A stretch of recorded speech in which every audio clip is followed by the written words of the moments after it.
Okay, so today I'm joined with my friend Philip. We are going to be discussing the first volume of Vinland Saga.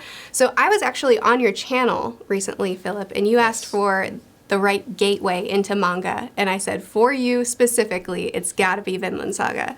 And like a true friend, you immediately bought it and immediately started reading. So now we get to chat, which is like the perfect thing for me. Oh, for me too. And as it turned out, Murphy, it was absolutely the best possible recommendation for me. Oh, yay! Yay. So yeah, it was perfect because I think you knew about my background in Old English and Old Norse and Welsh and all that stuff. And all that stuff appears in here. So I was just delighted with it. Yes, absolutely. So, okay, so our plan is Philip and I are going to be discussing each volume in the first arc of Vinland Saga. And the discussion, spoiler-filled discussion for the first one is going to be on my channel today. And then later this week, we're going to have volume 2 up on your channel. And we're going to just continue that pattern until we get through the first arc. So, Philip, before we get into everything, do you want to go ahead and introduce yourself? Tell us a little bit about yourself. Sure. Yeah. I am an English professor, and for my main studies were medieval literature, as I just said, so Old English and Old Norse and that sort of thing. And but I also love fantasy. And I decided a couple years ago to start a booktube channel about fantasy because I just wanted to have a platform to talk to people about these stories that I love so much. And I also, part of the premise of my channel is that there's lots of fantasy out there that is worthy of critical exploration. That you hear sometimes that certain people just sort of look down on genre fiction. And I think it's a shame because there are so many great stories that not only are great for exploring, but I think they help people a lot. I think that stories really do a lot for people in terms of helping us to go through our struggles, to make sense of the world around us, and to connect with other people.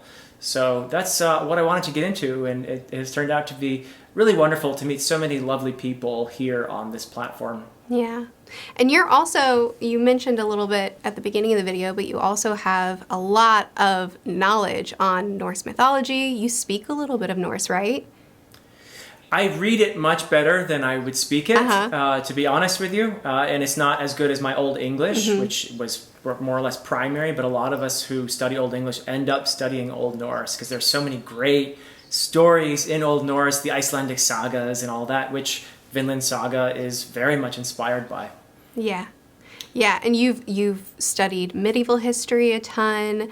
You had already read the Vinland Sagas before all this, which that was our swap. You read the manga for me, and then I read the original Vinland Sagas, the Greenlander Saga and Eric the Red's Saga, which was fascinating. Yeah, I think I wouldn't have enjoyed it if I hadn't read the manga first.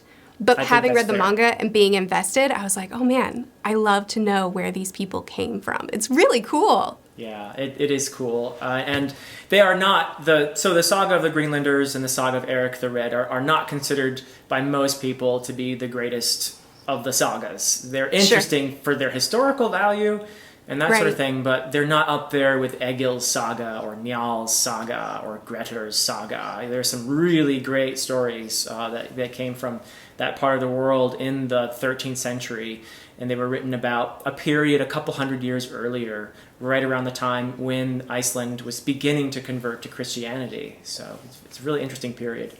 Yeah, it was fascinating to read, having already been invested in so many things surrounding it. So getting into it, this is a spoiler discussion, so this is for people who have read the manga or don't plan to and just want to learn more about it. Getting into the spoilers, my burning question is, Philip, what did you think about the prologue, the first chapter?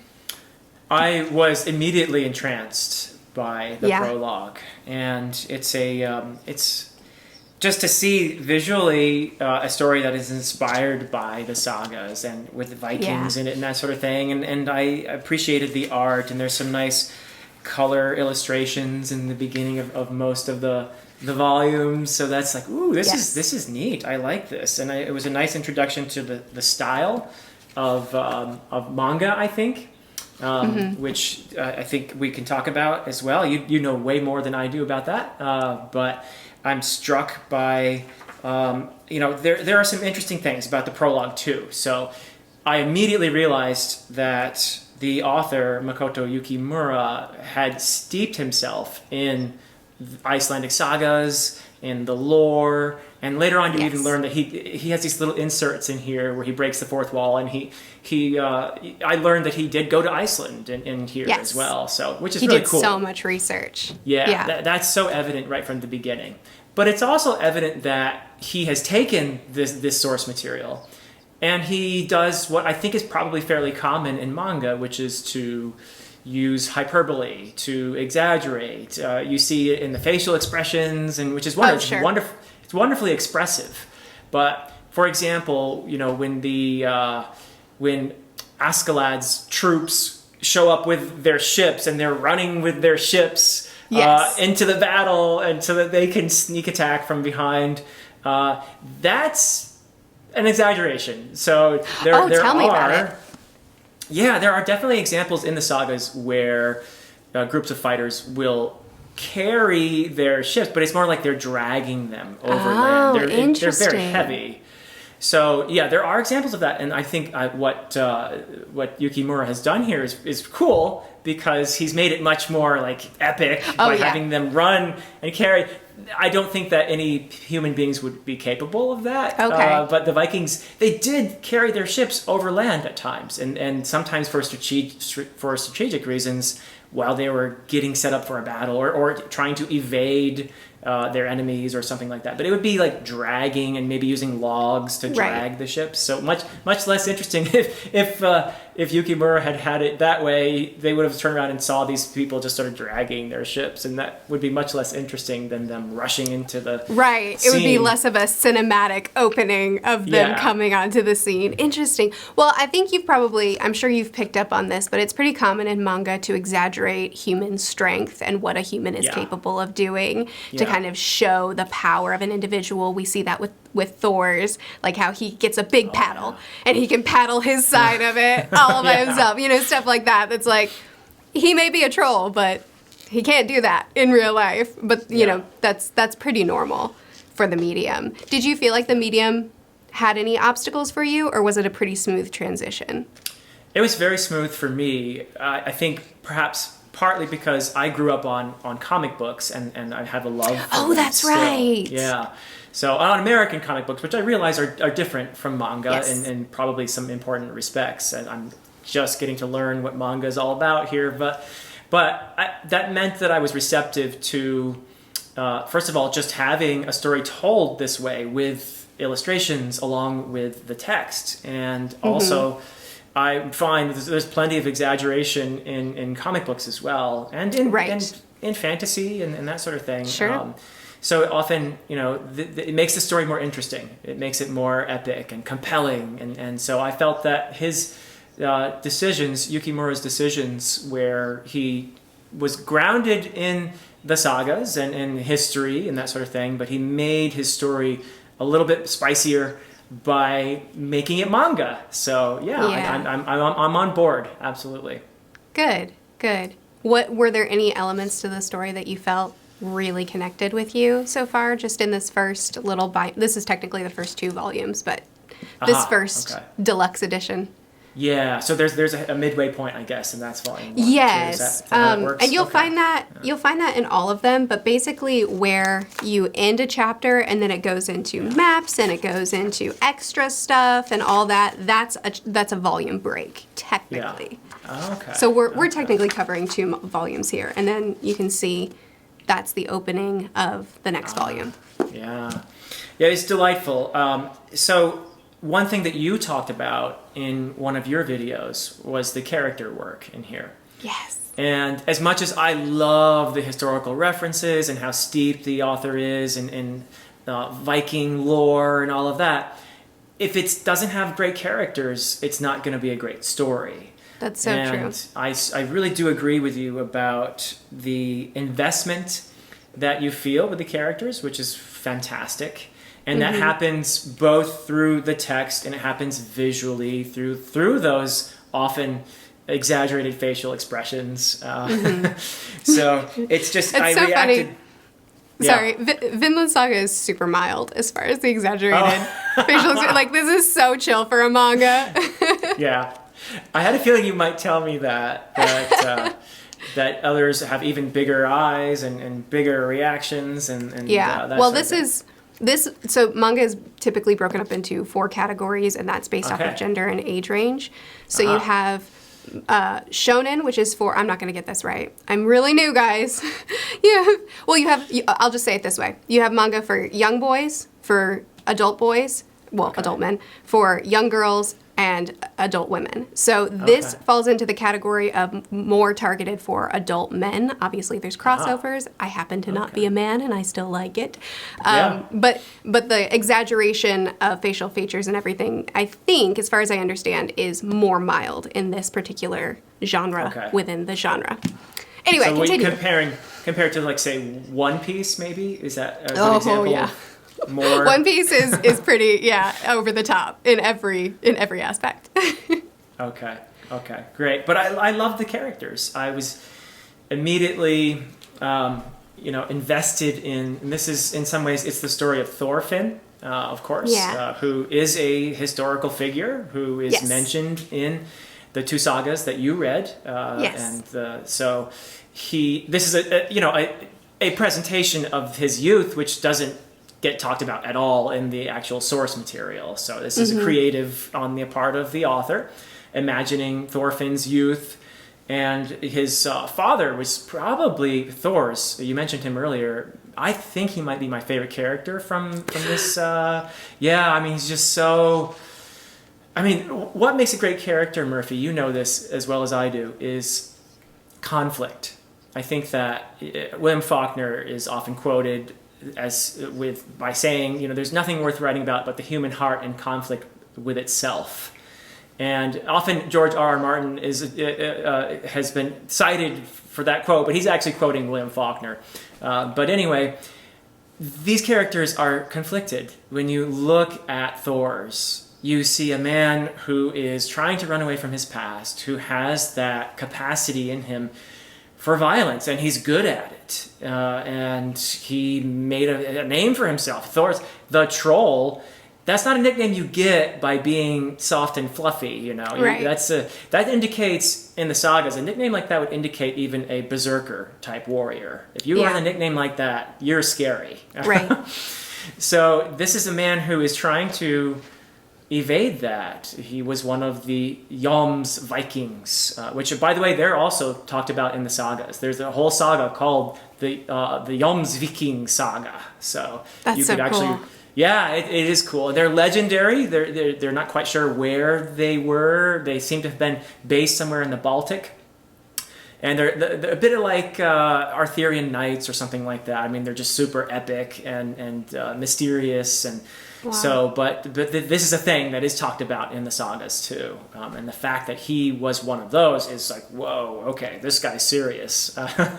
So he has that capacity, but he is seeking peace. He is seeking to run away from that violence and to live a different way. And the lengths that he goes to live up to that, because of the birth of his children, really is I think that was the motivation for him to say, whoa, I can't keep living this violent way. I need to.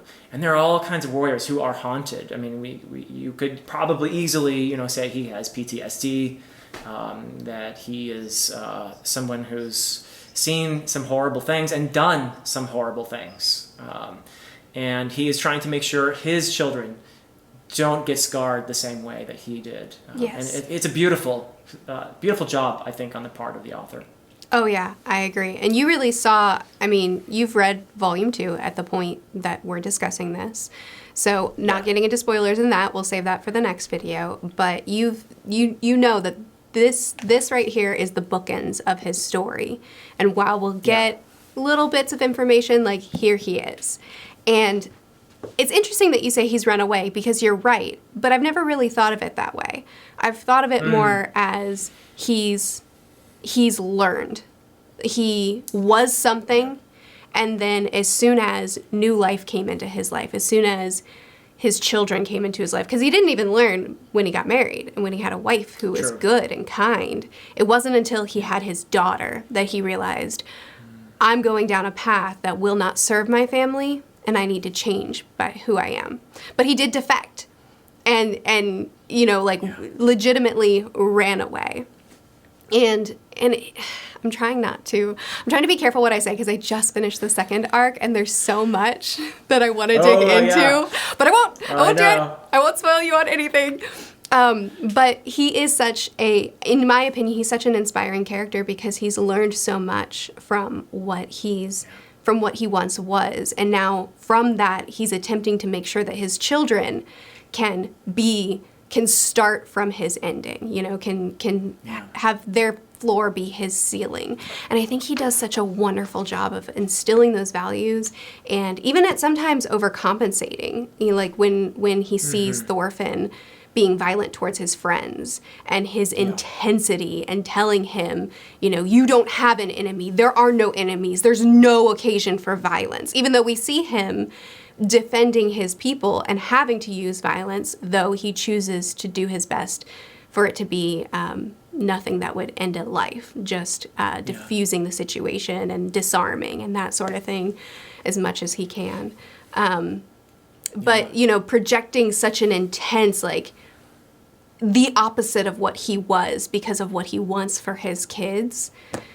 And then things unfold with his kids. It's just so much. It's so much.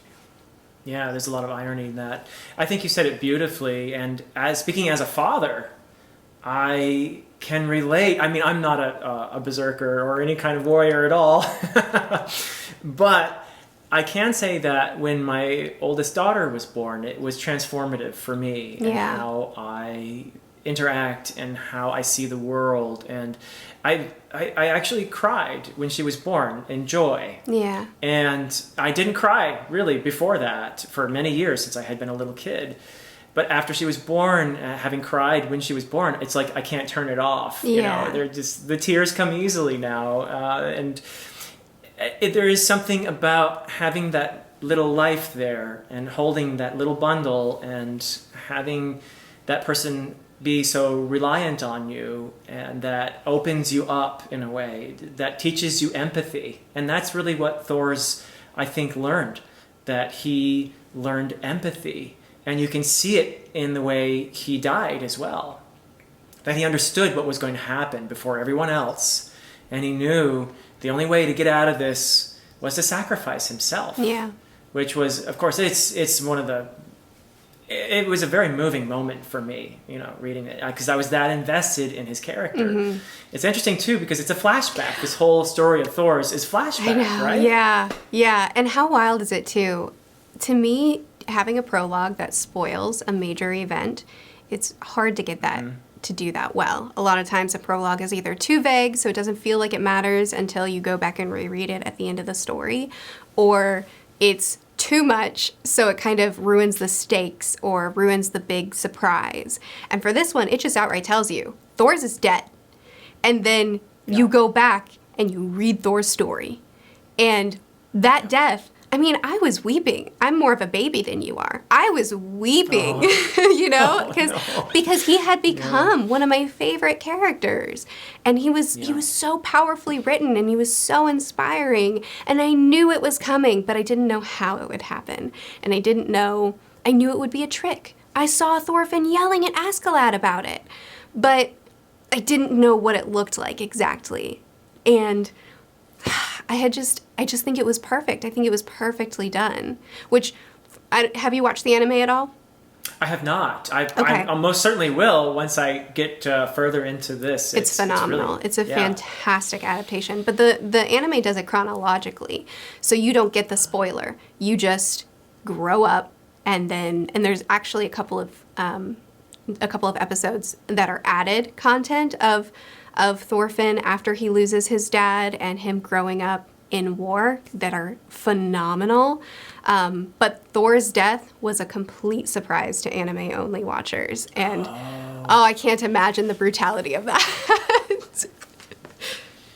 Yeah, wow. Well, you mentioned Askeladd, and I would have to put him forward as another really brilliantly realized character. I'm so glad you think so. Yeah, I mean, talk about, again, conflict. This is a man, I believe, from just the first 2 books, and I do know a little bit more, but I'm not going to spoil anything in the second book, obviously, but he's a man who is conflicted, who is a bit, well, not a bit, he's very mercenary in the way that he interacts with the world, but at the same time, you can sense this depth to him, that he understands, even as he's inflicting pain on other people, that there's a part of him that kind of reaches out to them, that he likes Thorfinn. It's almost as if he wants Thorfinn to beat him in a duel. You know what I mean? Mm-hmm. Yeah, and, I won't respond to any of that, but I'm happy to hear what you think about him, because he's a character that from his entry point, where it's just really hype and it's like, I don't know what I'm supposed to think about this guy yet, but it's cool, and then the more you get to know him, every new scene peels back new layers on him, and he's a character that we could spiral into discussion about, and we probably will once we get to that point. But I'm really glad that he's made such a good impression on you already. Big impact. Yeah. Yeah, very mysterious. At the same time, you feel like, okay, this guy has a history. He has a past, and there's something that's at work here in him, and he has gone through some pain himself, and this is his response. His mercenary way of going through the world is his response to that pain.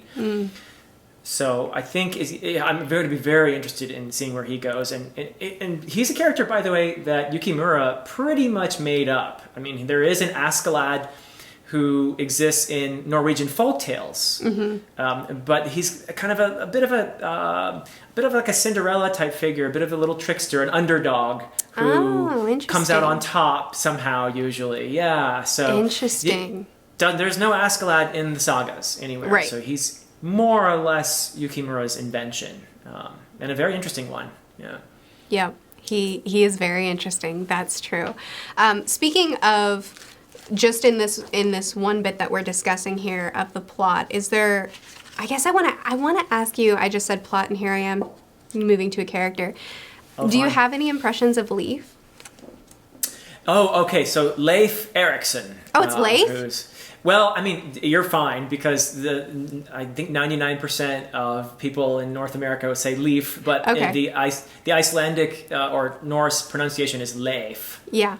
So, yeah, I mean, if you want to impress people, you can say Leif. Yes, I thought it was an interesting spin on Leif Erikson, and that I love what Yukimura does with him, being a bit of an older, wiser character.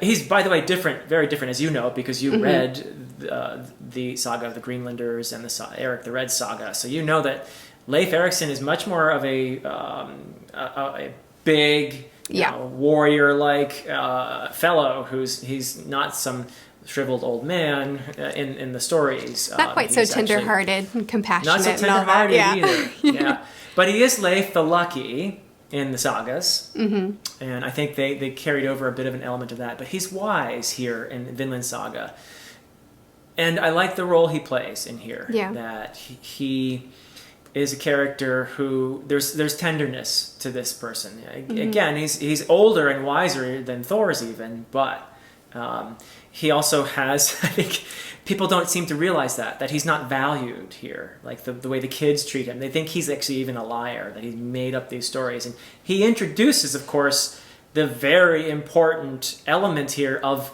this land that is somewhere far away from the pain and the suffering and the inequalities of the world that these people inhabit. That there is this place where maybe they could start over, they could be free of the oppression, because the reason that people settled Iceland in the first place from Norway was to escape tyranny. So Harald Fairhair was its king who basically, was uniting all of Norway, and people who wanted to escape that tyranny fled to Iceland. So it's another another step, because later on Iceland increasingly becomes more and more under the sway of the Scandinavian powers. And so the idea of finding this land that is far away from pain and from hierarchy and everything. I mean, it's a beautiful dream, and I love how Yukimura inserts this dream into the very first book. It's almost ethereal the way he does it. This vision. The one part where I think it's Thorfinn's dream or imagination, and he's there with his father, and it's a premonition of what's to come, I'm sure. It's really beautifully done. Yeah, I also found it really interesting what he did with when Leif was telling him about this land, and it was this wonderful thing in his eyes, and Thorfinn, or maybe it was Thors that was talking to him about it, and Thorfinn's response was, "And what if we want to escape here?" And he was talking about he was telling him about we're apart from the war, we've found an escape here. Here it is. Yeah, he said, then if someone wants to escape from here, where do they go? And I just thought that was really powerful, kind of showing Thors and all he's fought for his family, and then the family who haven't seen what he's seen, and their response. Whenever Thors is saving the slave, and his daughter she doesn't see the value in that. Yeah. And she wants a slave of her own, but she's like, not this one. This one's dead. And, in her eyes, worthless, but in Thor's eyes, a human. And you see kind of this sheltered life, how it's protected his children, but it's also made them blissfully unaware of so many things, some hard lessons that they're still going to have to learn, which I thought was just a beautiful little depiction that he snuck in there. It's brilliant. It's a brilliant piece of character work, actually. That episode where Thors saves that slave, he dies. Yeah. But he does gave everything him a tiny... he can. Yep. And the futility of that. He goes ahead and does it anyway, knowing it's just the right thing, He knows it's probably futile, but he does it anyway. And that's a kind of courage itself. It's not the kind of courage you see in battle, but it is a kind of courage in the face of certain doom. And he gives that poor man a little bit of dignity at the very end that he was denied by his cruel owner, who comes to claim him. I forget the name that they give that character. I don't remember his name either. Yeah, but he's obviously presented very effectively as a very vicious character, even... Oh, with the chains being the only jewelry worth wearing for a human. And I think the line, too, when the owner tells him or asks him, what are you going to do with this slave? Once you give me all this livestock, once you overpay, what are you going to do? And he doesn't have an answer. And he says, I thought so. Because they both know that he's passed gone. But it's so important to Thors that his last moments aren't in torture and being made an example of. And it's so important to him to just give him a peaceful end, that he would sacrifice so much. I thought was such a beautiful depiction of his character. I totally agree. And there you have it. Again, empathy. He has learned empathy through the birth of his children.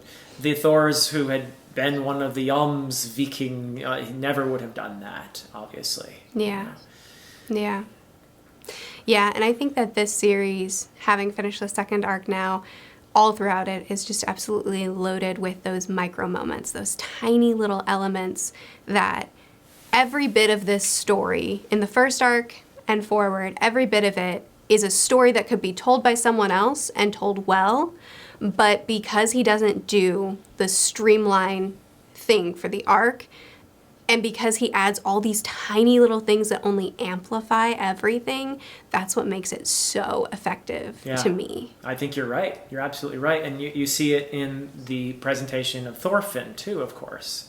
There are these little moments, like his duel with Askeladd, where you learn about how driven he is. How he is, unfortunately, because his father tried to save him. But there are just these little scenes, like when he was a little boy, and rather than go back to his village with Leif, he sneaks away. He has a pattern of sneaking when he's little and defying his elders. And so you see that stubbornness in him already, even as a little boy. And he wants to do what, according to the old ways, by the way, that is the correct thing to do, only not when you're a little boy, is to obtain vengeance for your lost loved one. And that's according to the old pagan heroic code. So there's plenty of precedent for him acting that way, but you can see how just driven and obsessed he is. This is an obsessed character. And you and I see it and we know it's tragic. And it's heartbreaking. And it's unhealthy. So, yeah. Yeah, completely agree. I feel like we've hit on pretty much every point in this bit. Is there anything else you wanted to talk about before we wrap up the discussion for this one? No, I think you're right. I think we hit on the main points, the major characters, and the themes. We probably could talk a lot more even about those. But I think we hit on them by talking about the characters, which is because they are very much wrapped together. Is there anything else you wanted to mention about the themes that we haven't hit? I don't think so. I mean, there's the longing for the other world, a place away from pain and suffering. There is empathy. There is the repercussions of violence. All that stuff is really being dealt with brilliantly here by Yukimura so far, and I expect these to continue. And I'm just delighted with how well versed he made himself in the lore and in the history and the culture that he is portraying here. Just brilliant stuff. Good. Awesome. Well, I'm so glad you're already loving it so much. You emailed me as soon as you finished this one, and you were like, I finished one, and we've got stuff to talk about. You were already so invested, and I'm so happy to hear that, because I just had it, I knew it in my heart that you were going to love it so much, and I'm so happy that you have, and I'm also really excited to discuss this, because I think you bring a really unique perspective with knowing a lot more of the history and the culture, and having studied this so thoroughly. So I just want to thank you for coming on and chatting with me about this one. And for those of you watching, Philip's channel will be linked in the description. And later this week, Philip, you're going to have our discussion for book 2 on your channel. Yes. Yeah! So be sure to go subscribe to Philip to continue the discussion with the next chunk of this story. And we're going to keep going all the way through to the end of this arc at the very least, right? Oh, yes. Most definitely. Most definitely. Awesome. I feel like I'm going to keep going as well. But it was the perfect recommendation. I so appreciate it, Murphy, that you have brought me to this story. And that's what we do around here, isn't it? Yes, absolutely. Well, thank you again for joining me, Philip. And again, make sure to subscribe to his channel, linked in the description. And we will continue this discussion in just a few days, for them right now, for us, on your channel. Oh, I guess we should say bye. Bye. Oh. Bye, everybody.